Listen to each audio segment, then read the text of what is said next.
Jamaah. Oh jamaah. Alhamdulillah masih di Islam itu indah. Buat yang baru bergabung, tema kita hari ini adalah hartamu yang sesungguhnya. Tadi di segmen sebelumnya Ustadz sudah menjelaskan tentang kalau punya barang banyak ya Bu ya, baju banyak, jangan semuanya disimpan tapi disedekahin lebih baik daripada mubazir. Ustadz Maulana tadi sudah menjelaskan kisah yang inspiratif sekali tentang Abu Bakar As-Siddiq. Masya Allah, semoga kisah itu bisa menjadi pengingat buat kita bahwa harta bukan milik kita Ibu ya. Tapi milik siapa?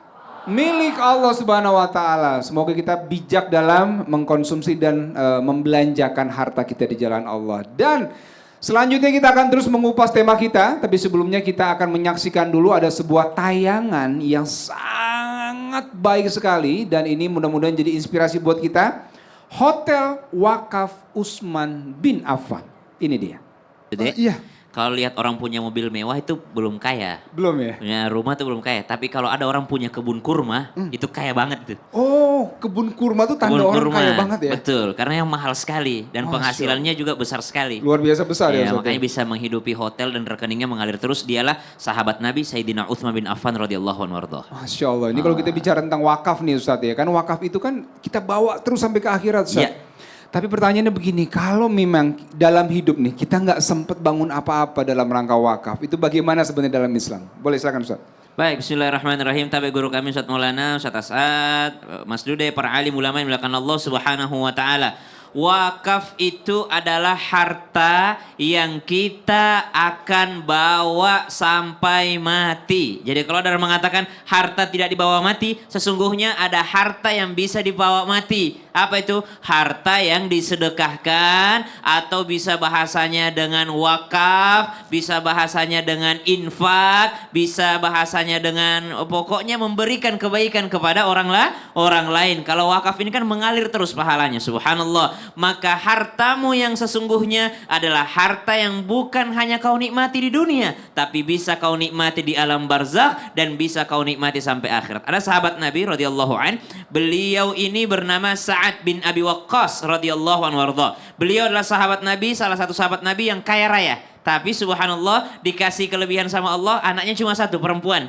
Lalu ketika sakit di akhir-akhir hidupnya, beliau pun berwasiat, tapi sembari bertanya kepada Rasulullah sallallahu alaihi wasallam, apa beliau inginkan dari Nabi? Beliau katakan, "Ya Rasulullah, saya ingin agar selamat di akhirat nanti, maka harta yang saya tinggalkan ini udah aku mau sedekahkan 100%." Kata Nabi, kau punya anak? Kata Sa'ad bin Abi Waqqas, saya punya satu aja anak perempuan itu. Udahlah, gak usah dikasih. Kata Nabi, jangan semuanya. Tinggalkan juga buat ahli warismu. Kata Sa'ad bin Abi Waqqas, kalau begitu 2/3 harta saya. Kata Nabi, jangan 2/3, terlalu banyak. Kurangi lagi, tinggalkan buat ahli warismu. Kata Sa'ad bin Waqqas, kalau begitu setengah harta saya. Jadi kalau dia punya 1 triliun, ya 500 miliar lah disedekahkan. Subhanallah. Kata Nabi, itu terlalu banyak. Maka kata Sa'ad bin Abi Waqqas, bagaimana kalau 1/3? Maka kata Nabi, itu boleh, tapi itu juga sudah sangat besar. Maka kata Sa'ad bin Waqqas, kenapa sih ya Rasulullah? Saya akan pengen harta saya bawa mati. Kenapa sih nggak boleh semuanya saya wasiatkan, saya sedekahkan, wakafkan? Kata Nabi, engkau meninggalkan ahli waris yang kaya supaya dia tidak minta-minta kepada manusia, itu jauh lebih baik dibandingkan kau sedekahkan semua hartamu lalu di belakang ahli warismu jadi peminta-minta kepada manusia. Subhanallah. Maka harta yang dibawa mati belum tentu semuanya wakaf.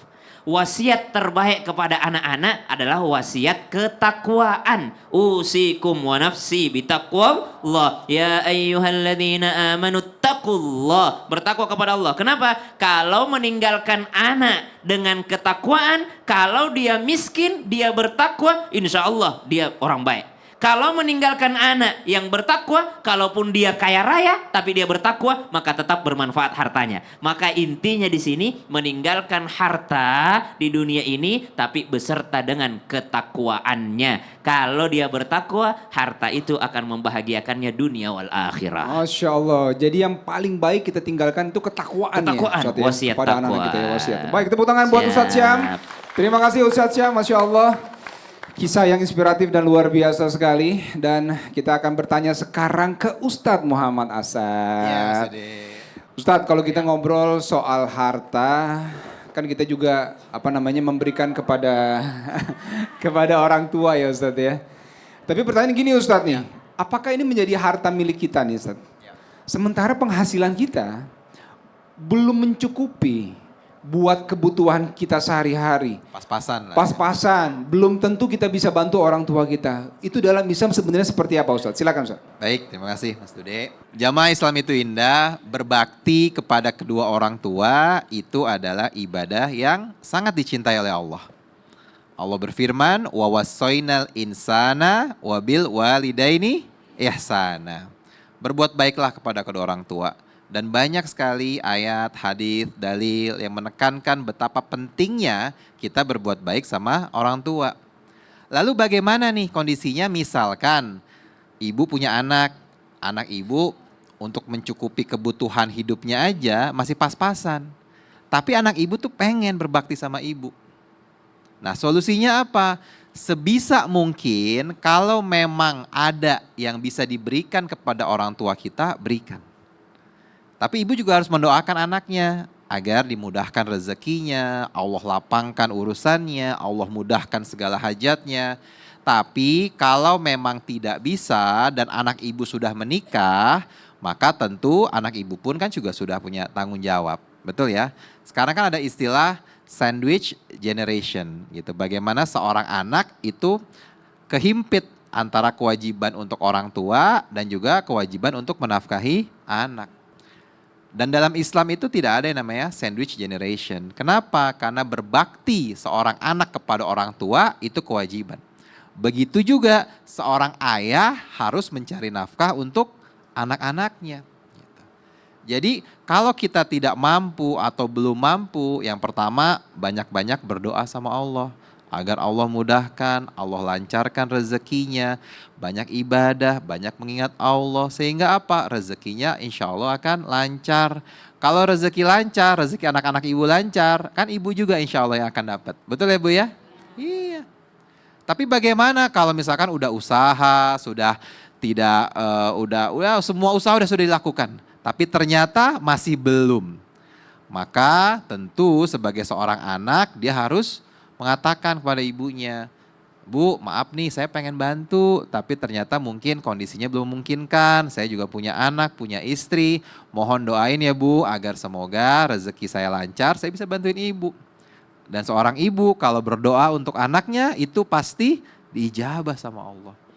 Jadi kalau ibu ingin anak ibu bahagia, rezekinya lancar ya, maka ibu juga harus mendoakan anak ibu. Dan juga sebagai orang tua harus mengerti kondisi anak. Dan seorang anak juga harus berbakti sama orang tua. Sedikit insya Allah akan jadi berkah kalau diberikan kepada orang tua. Masya Allah. Jadi berbakti itu harus kepada orang tua. Tapi kalaupun anak belum sanggup, orang tua pun punya pengertian. Begitu ya Ustadz ya? Betul. Masya Allah. Boleh tepuk tangan buat Ustadz Muhammad Asad. Terima kasih penjelasannya. Semoga kita jadi anak yang berbakti dan jadi orang tua juga yang bijak untuk anak-anak kita. Tadi juga kata kuncinya adalah berdoa selalu kepada Allah. Semoga rezekinya dimudahkan dan dilancarkan. Amin ya Rabbal Alamin.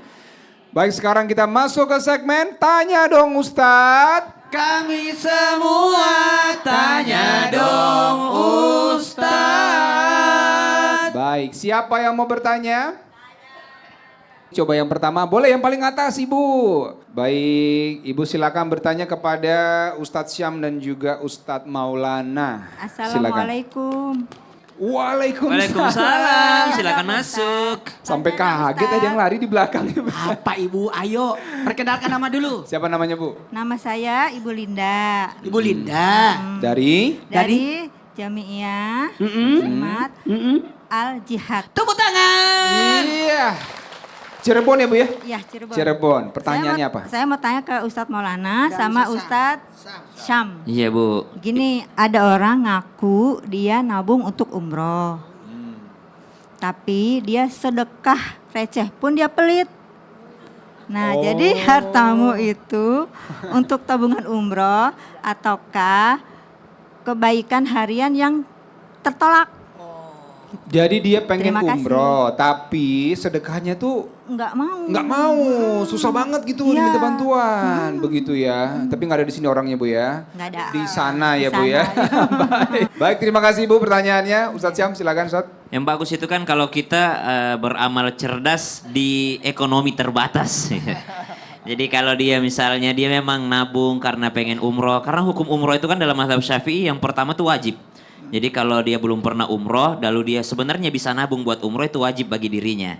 Jadi kalau urusan ibadah itu Bu, subhanallah tidak boleh kita saling menyodorkan. Contoh, saf pertama sholat itu, jangan silakan.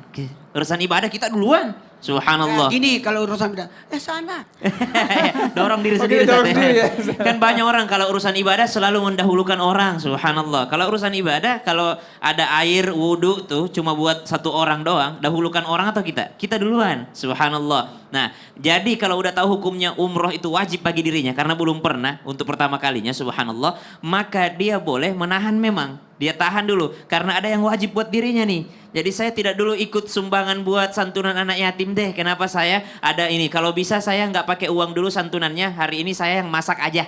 Saya bagian masaknya, saya bagian bagi-baginya, saya bagian jaga parkirnya kah, saya bagian subhanallah jemput penceramahnya kah. Artinya sedekah itu tidak mesti dengan harta, dengan uang, kalau uangnya lagi dipakai buat ibadah yang lainnya. Dia lagi nabung subhanallah. Tapi ketahuilah, kalau sudah niat nabung buat umroh, itu kalau kita bersedekah juga itu Allah bisa ganti untuk nambahin itu. Makanya sering diajarkan guru kita itu, bacalah setiap bersedekah mengeluarkan uang, wa ma anfaqatum min syai'in fahuwa yukhlifuhu. Surah Saba ayat 39. Supaya apa? Ketika kau sedekah bilang, ya Allah kau gantikan ini dengan ONH, ongkos naik haji. Oh. Ustadz Maulana, boleh Saya tambah, Ustadz? melanjutkan aja dari Ustaz Sam buat Ibu. Nah, bagus. Jadi kalau tabungan umroh itu umroh pertama itu wajib. Iya. Ya. Tapi kalau umroh kedua, ketiga itu sunnah. Tapi dalam hal ini kita lihat skala prioritas. Apa Bu? Skala prioritas. Nah, yang mana prioritas? Ada orang kebakaran rumahnya. Dia sudah tabung haji. Nih ada kisahnya nih. Ya. Tabungan haji untuk haji ini wajib kan? Apalagi cuma umroh kan? Dia tabung haji, tiba-tiba tetangganya kebakaran. Maka uang hajinya itu dia serahkan semuanya kepada tetangganya yang kebakaran itu. Jadi dia tidak berangkat haji. Tahu nggak apa yang terjadi? Terdengar dialog antara dua malaikat, katanya tahun ini tidak ada yang diterima hajinya kecuali satu orang, dan gara-gara satu orang itulah semua yang ukuf di Arafah tahun ini diterima semua hajinya. Masya Allah. Padahal orang itu tidak naik ke tanah suci. Apa amalannya? Maka didatangi, ternyata amalannya adalah itu. Jadi bisa jadi amalannya menurut kita kecil, bisa jadi itu yang menyebabkan amalan kita diterima semuanya. Jadi jangan pernah meremehkan. Jadi ada namanya skala prioritas, skala kebutuhan dari ibadah yang cerdas. Jadi tinggal diatur. Ini uang umroh.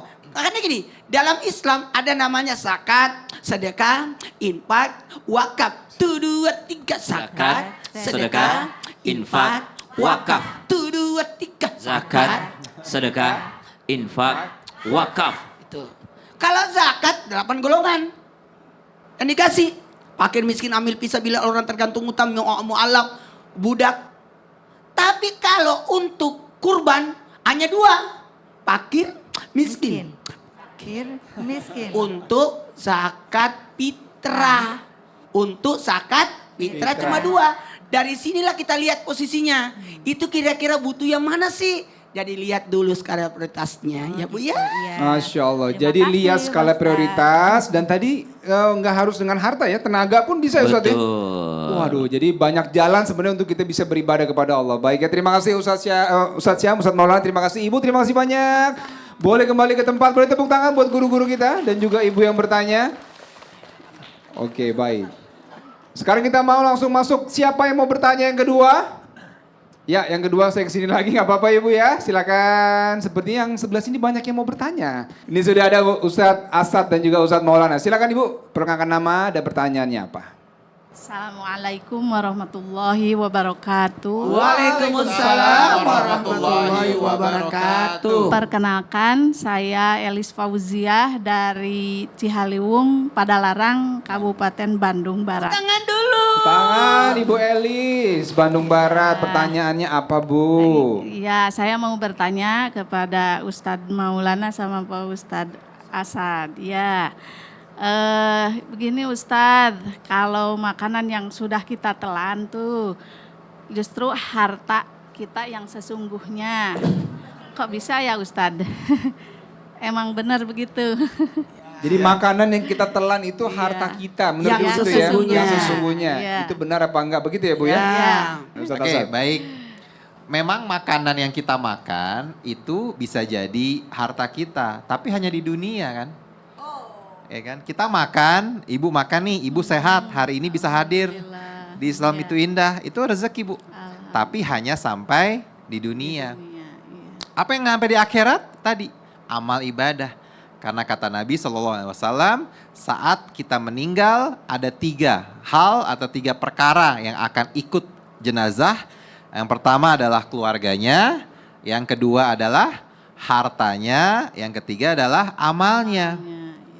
Keluarga dan harta itu kembali pulang Bu ke rumah. Ibu bawa mobil mewah nih, ikut nggak ke kuburan? Enggak. Ibu punya pakaian yang mahalnya minta ampun, ikut nggak ke kuburan? Enggak.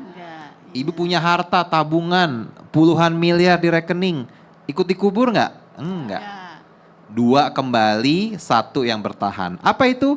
Amal soleh ibu. Jadi Allah juga memperbolehkan kita berpakaian yang bagus, yang indah, dan itu sebagai rezeki kita di dunia.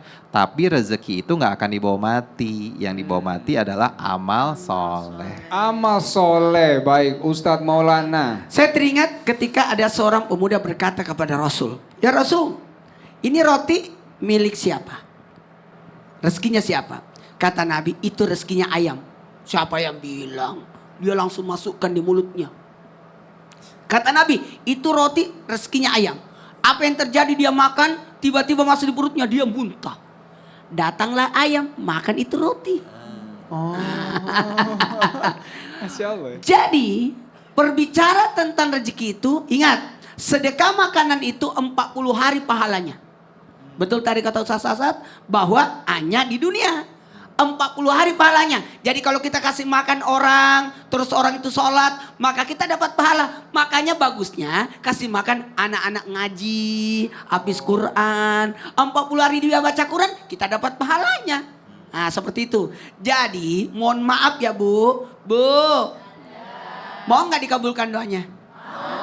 Baca Yasin 41 kali. Susah ya? Undang ibu-ibu 40, sama-sama baca Yasin. Ya, tinggal siapin besek. Kalau sendiri namanya Yasin. Kalau bareng-bareng Yasinan. Kalau sendiri Yasin. Bareng-bareng Yasinan. Jadi gini, silakan bersedekah makanan. Supaya kita dapat pahala juga yang mengalir. Dan yang terbaik adalah mudah-mudahan atas apa yang kita miliki yang jadi makanan. Maaf ya Bu, itu berubah. Makanya jangan pernah makan makanan yang haram karena 40 hari doa kita tidak dijabah. Kenapa? Karena 40 hari berproses. Jadi hanya berfungsi dari situ. Makanya mohon maaf tanpa menggurui. Kalau apakah yang kita makan itu jadi harta? Jawabannya iya. Bagaimana Bu? Jawabannya iya. Sekali lagi, makanan yang kita makan jadi harta? Iya. Ya, itu benar itu. Tapi yang paling bagus kalau kita bisa jangan makan sendiri, ajak orang bisa makan sama-sama. Masya Allah, baik ya. Jadi Bu, makan itu jadi harta kita. Tapi kalau kita pakai ibadah lebih bagus lagi ya Ustaz ya. Betul. Oke. Masya Allah, 40 hari. 40 hari. 40 hari. Apalagi Jumat berkah. Waduh, Kasih iya. makan orang di hari Jumat. Berarti 40 kali 70. Masya Allah, lebih besar lagi ya. Jadi semangat terus kita berbagi ya Bu ya. Semangat, Ibu semangat. Terima kasih banyak. Ustadz Maulana terima kasih. Ustadz Asad terima kasih banyak. Jamaah jangan kemana-mana. Setelah ini kita akan kembali. Tetap di Islam itu Indah. Dengan tema kita masih hartamu yang sesungguhnya. Jamaah. Alhamdulillah.